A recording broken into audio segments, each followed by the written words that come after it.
तब जाकर अन्न पैदा होता है। और ये भी बता दो कि हमारे देश में खाना बर्बाद नहीं किया जाता। अगर वही देश किसानों को बर्बाद होता देखता रहे तो फिर हम किसके पास जाएंगे? खाना खिलाने वाले से कहा जाता है अन्नदाता सुखी भवतु। ये अन्नदाता है कौन? खाना पकाने वाला या परोसने वाला नहीं है, अन्न उगाने वाला है।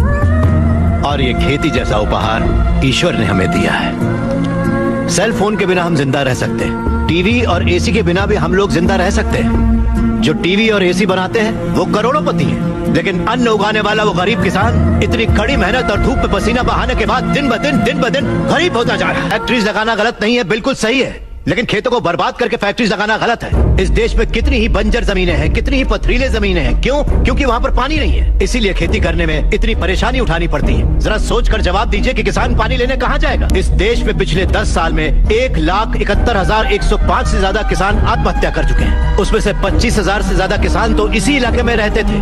हर आधे घंटे में एक किसान आत्महत्या कर रहा है, ये जानते हैं क्या आप? लेकिन सच्चाई यही है, जहाँ मौत इतनी सस्ती है वो देश कभी आगे नहीं बढ़ेगा सर।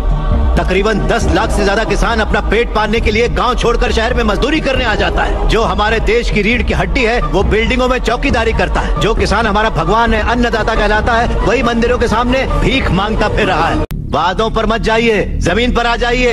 एक कॉर्पोरेट में काम करने वाला हजारों करोड़ का उधार लेकर विदेश भाग गया और वहाँ बैठकर विदेशी शराब पी रहा है। सिर्फ 5 या 10 हजार उधार लेने वाला किसान जहर पीकर अपनी जमीन पर जान दे रहा है।